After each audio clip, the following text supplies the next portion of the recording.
welcome to Good Game. I'm Barjo. And I'm Hex. This week we've been to hell and back, wading through the soulless undead in a broken remote facility. But enough about the ABC cafeteria. Hey-o. We also played lots of Doom. Their sausage rolls are terrible though. Yeah, they're pretty bad. Yeah. Yes! No! His friends! Revenge! Revenge kills! But if that wasn't enough first-person shooting for us, we've also joined the insurgency to fight for freedom in Homefront: The Revolution. 메시지 컨트롤에 iview 코드로 보고하라. Also, Goose will be along to profile an up-and-coming Aussie indie developer, the talented Wainetron. I read somewhere that finishing games is like a muscle, so I guess I took that to the extreme and I thought the more little things I can finish, the better I'll get at it. But before all that, can you name the game for this week?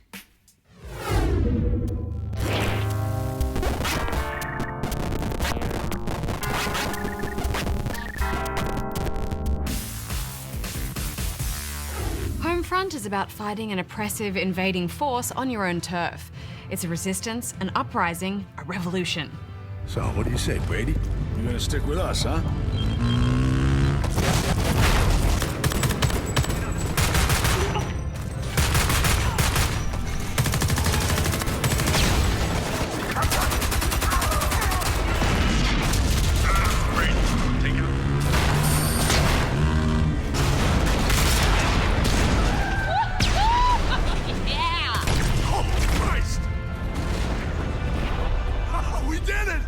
Homefront: The Revolution is set in 2029 on the streets of Philadelphia. The US is now under control of the KPA, a unified Korean invasion force. The KPA took control of all the technology they sold to the US through a backdoor in the software. Basically, in this alternate timeline future, America lost the war because they forgot to install a virus scanner. They turned off our military with a single button press. This sequel is the story of Brady, a man who joins the resistance force to try and take back the city. Something, eh, Brady? Only been, what, 3 days with us? And you're gonna meet Walker in person? He's the whole reason I'm here. Hex, this game has quite a different feeling to the first game. Yeah, the original Homefront came out in 2011 to a mixed reception, and it was very much a by-the-numbers FPS. Now, I remember us liking how they set up the story of a modern invasion, but I also remember us not really connecting with that story or any of its characters. Yeah, and I think a part of that is because of the game's setting. You know, it's the home front of America, not Australia. But gameplay-wise, this sequel has evolved quite a bit. And that's in large part because it's now with a new developer, Dambuster Studios. And with a bit of help from Crytek, they've turned it into a more open-world game and inserted a very familiar weapon modding system. There's a lot to like with this new Homefront. Let's get into it. Yeah, so I think the open world focus really changes the whole experience. Now you're kind of moving through the environment like more of an observer. Soldiers are everywhere and they want you and your resistance dead. Flying drones, overwatching blimps, you're always in danger and always on the run. Seeing the suppression firsthand as an observer in the open world is a much more interesting setup for a game like this, because now you can choose to intervene when you want to. Upon joining the resistance, you quickly become important to the team and set about liberating the city. You're our only chance. The game is broken up into a few large zones, each with its own gameplay focus. There's a more open conflict area where you'll be zooming about on motorbikes, of which I cannot control very well, taking out enemy facilities and doing a lot of fighting. I like that you can recruit soldiers out on the field to help you take down some of these bases. And when you're not jumping over fences on a motorbike, you'll be in the KPA-controlled zones. These areas have a much greater focus on stealth. You'll be doing a lot of hit-and-run activities like sabotage or saving prisoners and civilians. And all persons caught damaging public property. You have been warned. Great job, Brady. Every act like this brings us more recruits. I really enjoyed these sections. It was a nice change of pace and they never overstayed their welcome. I mean, I found them a little repetitive, but I liked them as well. The stealth mechanics are simple. If you get busted, you basically just break line of sight and hide in a rubbish bin. It works, and running through the streets with drones and an army after you is thrilling.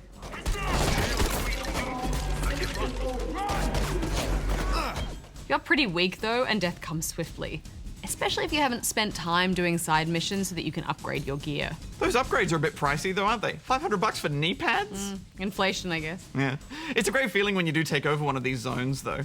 Walking through the streets post-liberation and seeing the civilians rising up and taking back their town, It's rewarding for the player to see the impact of your actions. Yeah, I think the picture painted by the open world is far more interesting than the actual story, which was a total yawn fest. It's just really bad, predictable dialogue. I take risks every day that could see me tortured and killed, but not all wars can be won with guns alone. You think I'd get more recognition? Getting you through shouldn't be a problem. Just let me do the talking. Yeah, it's frustrating to sit through when you're not invested in it. I remember the last Homefront game would trap you in these rooms and you just had to wait for ages for dialogue to play out. This one doesn't do that as much, but it still does it a bit, so I had to find all sorts of unique and interesting ways to entertain myself while they talked about hacking and stuff.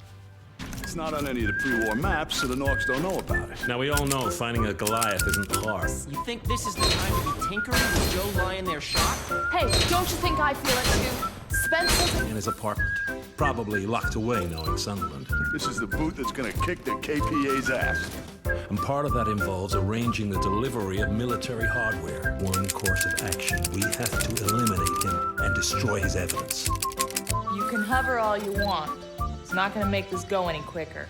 Ah, flashlights. Only you could make them so entertaining, Barjo. You can tell they've tried hard to build some characters and story arcs, and they're simple enough to follow, but it's also hard to care much about it. The story missions just aren't as much fun as the general zone clearing missions. And I think that's because the strengths of this game really are in those open world elements. I totally agree, except for the AI.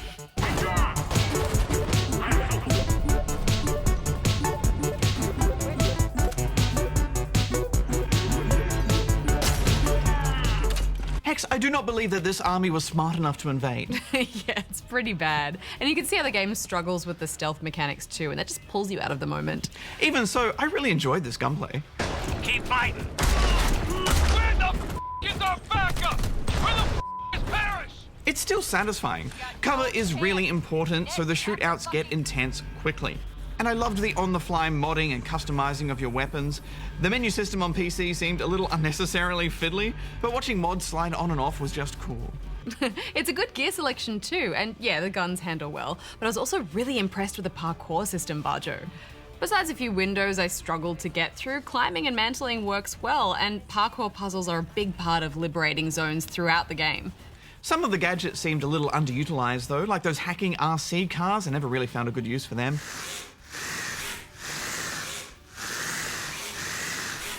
But how good is the hacking grenade? No more minigames, just throw a grenade, done. I want to be in that future.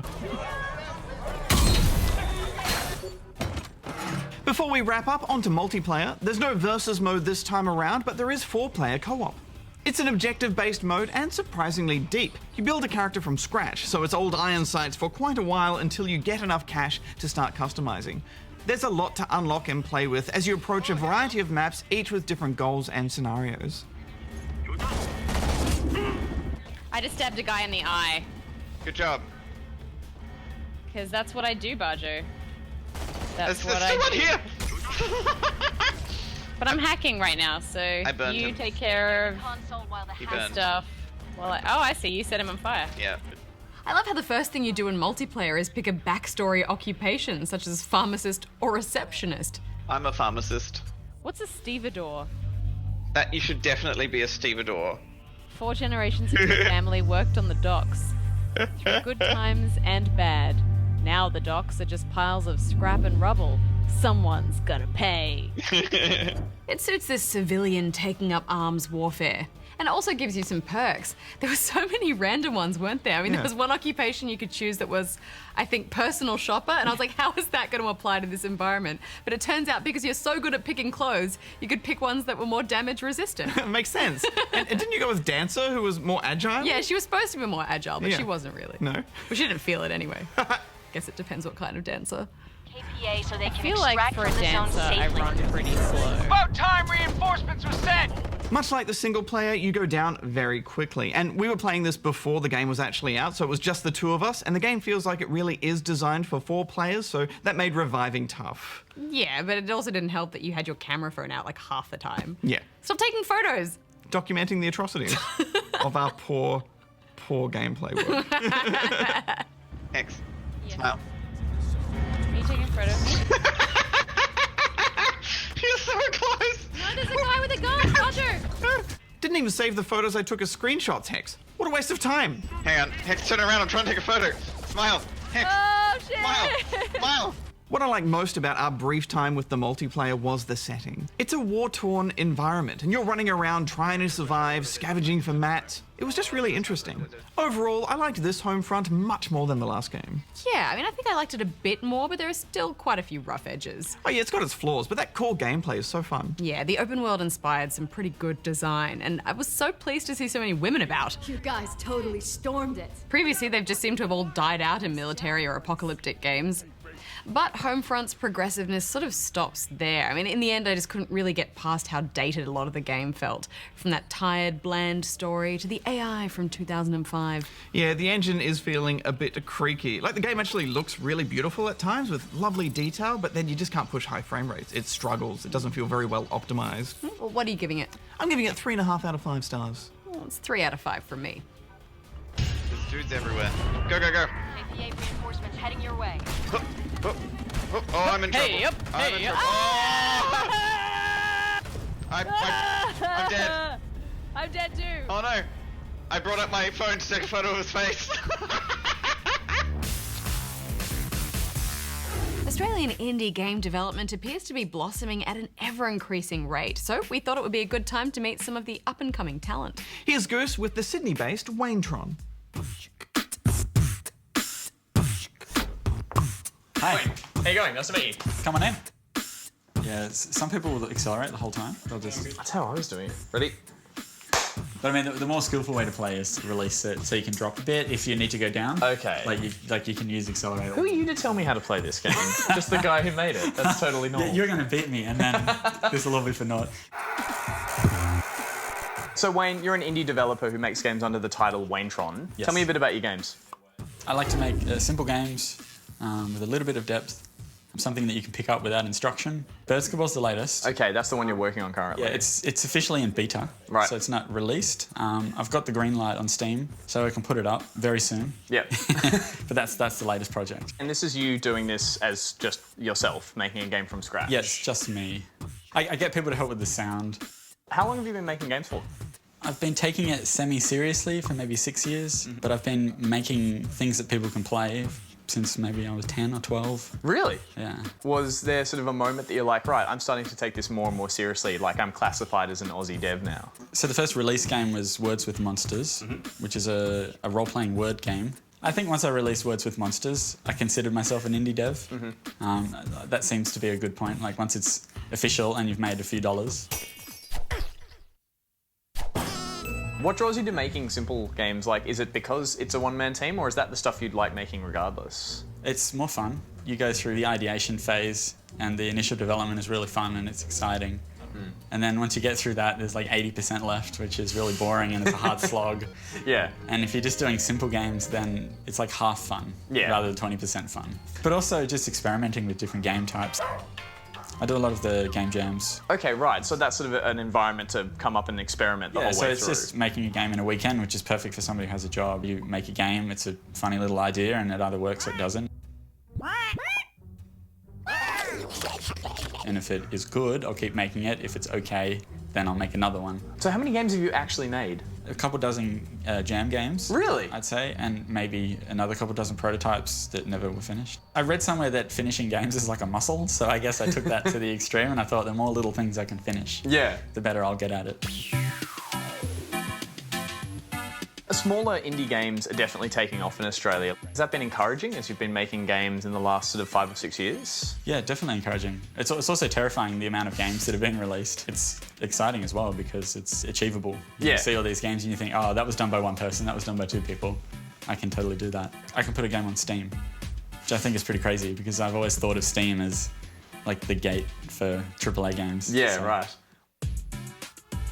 Is there a big sense of community around indie developers at this stage? I go to Beer and Pixels. This is once a month. We go to the pub in the city and we like show off our games. I haven't gone for very long, but in the time that I've been going, it feels like it's increased by about 10-fold in size. It's like a party now, there's so many people. These people probably already existed, but it's just now that we're all going to game jams and going to Beer and Pixels and meeting up that way that you can see that these people are out there and they are making games too. Yeah, definitely. And you're not working, in a bubble. What's your hope for way down the track I mean, if it was a mobile game, it would be really nice to see someone on the train playing it. Yeah. like a in the wild sighting. Yeah. That hasn't happened yet. That would be really cool. That's your goal, is to like creep up on someone on a train and see them playing. Yeah, or just to look up YouTube and just see my game there and someone's playing it and having a good time. I guess that's it. That's a trophy now, seeing a Let's Play of one of your games. I think so, yeah. But if I could make a living from Waintron, that would be cool. But it's a hobby. Yeah. It's a serious hobby. It's a serious hobby. Like some people take trains really seriously. I take games seriously, I guess. Yeah, we're going to call it quits there, I think. You've proved that as maker of the game, you're also the best person at playing this game. You got a few wins in there. I got a couple in there. I'm happy with that.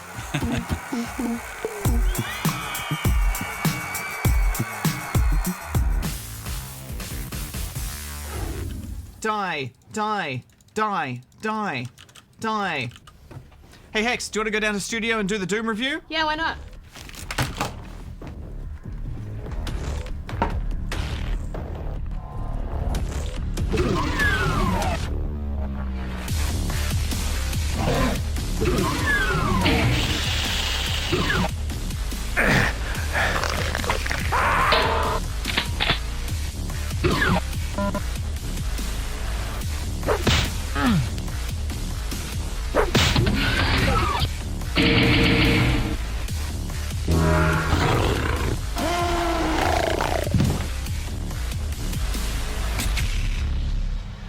If Wolfenstein is the granddaddy of first-person shooters, then Doom is the dad. And Daddy's back, baby! I think we can work together in a way that benefits us both. Demonic presence at unsafe levels.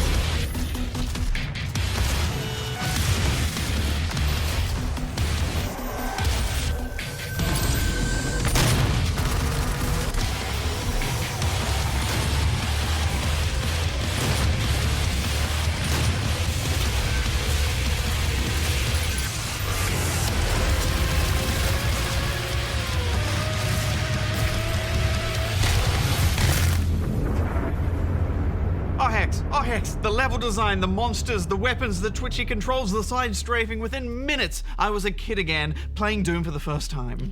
Yeah, I mean, it has been about 12 years since Doom 3 came out, which in video game years is like forever ago.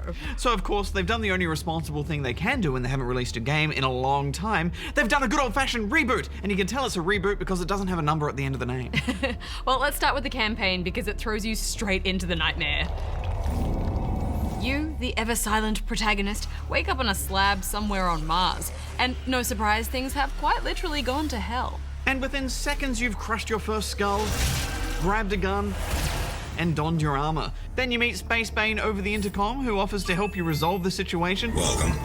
I'm Dr. Samuel Hayden. I'm the head of this facility. Which you respond to in the only way you know how, to punch it. But it was worth the risk, I assure you. Yeah, so there is a thin veneer of story to follow, and it goes something like this. A crazy person has opened a portal to hell, and you should probably try and close it. Well, there's a bit more to it than that. There is the mystery of who you are and your role in it all, and I quite enjoyed it. I don't think anyone's going to be playing this for a well-told story, though. What's important is that they've struck a good balance of giving you enough context to explain what's going on and motivate you through the game without slowing things down with lots of cutscenes. Most of the story is told through little ghost scenes scattered about the place. The light poles to mark our path. The story is there if you want to absorb it, but if you just want to ignore that and shoot some demons, then go right ahead. I thought it had a bit of a strange tone to it all, though. I mean, it does feel like the developers are taking this whole concept quite seriously. But then there's stuff like in-game propaganda boasting about how clever they are for harnessing hell energy and turning it into clean energy. The only corporation with this technology, able to convert pure hell energy into clean, controllable positive energy. As if messing with hell is some great way to find clean energy. It kind of almost seems like a parody of itself. And I don't think it's trying to be funny, but then it doesn't seem like it's taking the piss either. Yeah, well, I think that's the tone they're going for, and I think it works. You know, it's still over the top, but intense and gritty at the same time. This is the sort of game where you look at it and you can see that any kind of news reports that slam video games in the future, this is what they will show. Double jumping around, fighting off huge demons with ridiculous weapons, blood and guts everywhere. That's video games, and it's still fun. Yeah, that's true. And of course, Doom essentially did set the mold for this kind of shooter and created many of those stereotypes. So it's only natural that they'd want to embrace all of that in a reboot. However, to play devil's advocate, I would also argue that we have perhaps matured past that as well.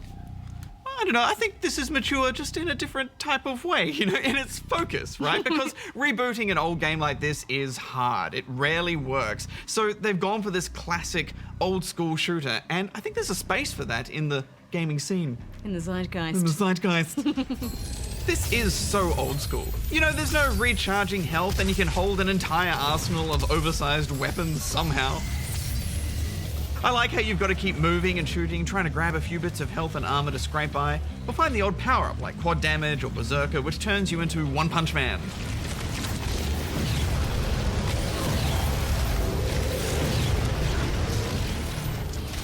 And they give you just the right amount of ammo, so you're forced to switch weapons to mix up the action. And this game is just so smooth. It's so fast. I mean, it couldn't help but feel a little bit repetitive after a while for me. Firefights always follow the same formula. Small demons spawn in, then some bigger ones, and then a few even bigger ones, and then some more big ones. And a lot of those bigger demons are quite bullet spongy, so it can get a bit exhausting fighting them off.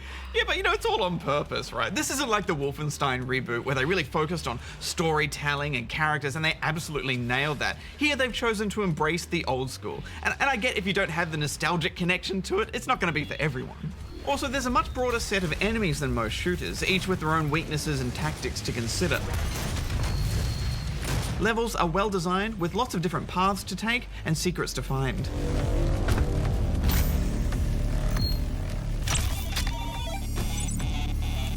Well, they have done a good job of keeping things interesting with all of the upgrades to your weapons and armor as you go. Each gun has 2 different special modes you can unlock and upgrade, and you can find tokens to unlock special buffs for your armor, or ones that can improve your base stats like max health.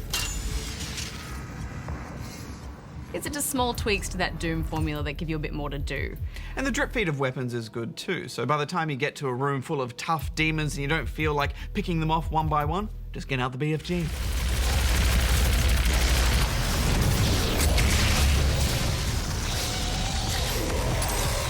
So many giblets. Well, one thing we should talk about are those glory kills. More like gory kills, am I right? Huh? They are gory. It's a lot of blood. These are special up-close finishes that you can perform once a demon is weak enough, and they generally involve dismembering the demon somehow and using that dismembered part in some creative way to finish them off. Yeah, it's so over-the-top gory that by the time you've chainsawed your 4th demon in half and seen all the bits, it just loses impact a bit and becomes ridiculous.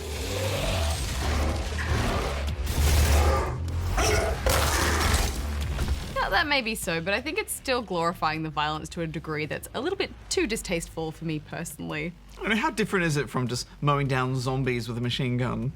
Really? I think it's a bit gorier than that, Butter. Well, you know, he's just using his fists instead of a weapon. And they are demons from hell. Someone's got to do it. I suppose it's just that my memory is a lot more pixelated, you know, whereas this is a lot more confronting in its realism. Yeah, fair enough. Well, the glory kills do have an important role mechanically. Performing them gives you extra health and ammo. They also take down enemies quicker and push you into the fight, so you're never backing down.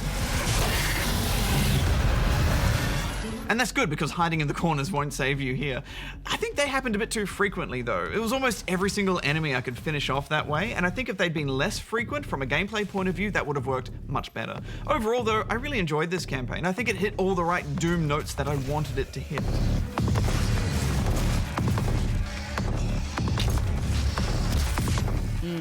Did you go hunting in the levels for secrets? Oh, a little bit. They're hard to find. These are big levels and a bit confusing in an old school kind of way. But the good thing is that I want to go back and replay some of these levels, and I thought the level design was great. Oh, and that opening shot of Mars at the beginning.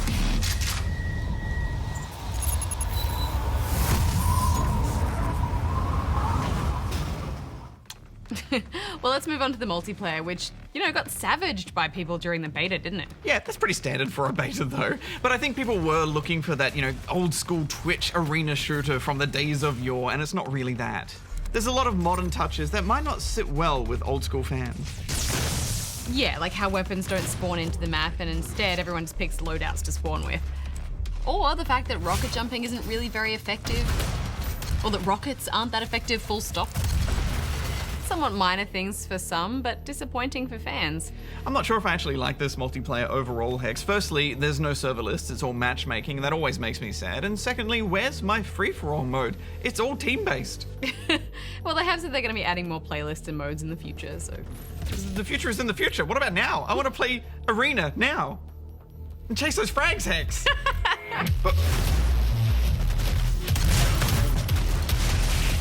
Oh, that was brutal.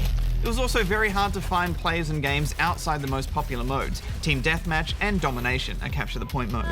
There's so much blood. No! It's my blood, it's my blood! There are, of course, other modes like Freeze Tag, where you have to freeze enemy players and try and shatter them, or Warpath, which is essentially a moving King of the Hill mode. But alas, finding games for those proved fruitless. Connecting. There's a lot of unlocks, though. Custom armor and weapon skins. Oh, watch out for like the guy who looks like a giant monster. And you can also unlock these crazy giant demons, which you can pick up as power-ups in some of the modes. What is this giant pentagram situation? Oh shit, what's happening? Oh god. I think I'm the monster. I'm coming for you, I'm coming for you. Oh, I'm dead. They're so much fun. But the most important unlock, in my opinion, is the taunts. And my favorite is the Carlton. His gestures. The Carlton. There's also a third chunk of the game called Snap Map, which sounds like something you'd find in a Pokemon game. But it's similar to something like Halo's Forge mode, where you can build your own maps. It's a touch more user-friendly than Forge, though, with a few convenient views to choose from and simple-to-use chunks that snap together easily, hence the name. It's also more versatile than Forge mode, letting you place AI and triggers and such, create your own single-player or co-op levels, as well as multiplayer modes.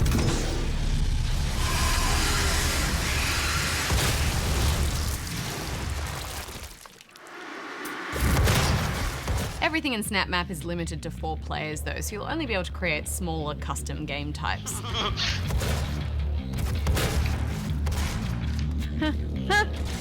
You just kicked me! It's impressively easy to use, and I like how quick it is to find highly rated creations and launch into them. And I've already noticed some interesting level design, such as a giant keyboard with a drum sequencer, and a cowbell you can play with. Why not? Final thoughts? Well, look, this was never going to be the kind of game that I was going to fall in love with, but I like where their heads were at. I'm giving it 3 out of 5 stars. Yeah, it is what it is. At its core, it's an old school shooter but with modern trimmings, and I just had so much fun with it. I'm giving it 4.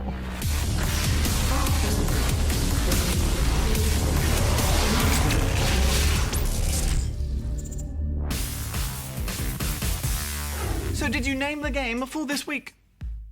It was Catacomb 3D on the PC from 1991.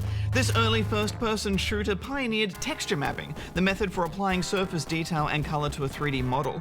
And as far as gameplay goes, it was classic maze-exploring, blast-em-up fun. And it's unnamed the game, of course, because it was developed by id Software, the same studio behind this week's Doom. They've never taken their crosshair off the prize, have they? Next week on the show, we find out what happens when you cross Total War with Warhammer. You get double war. You'd think it would be Total Warhammer, wouldn't you? But it's not. That would be more interesting. It'd be a cleverer name.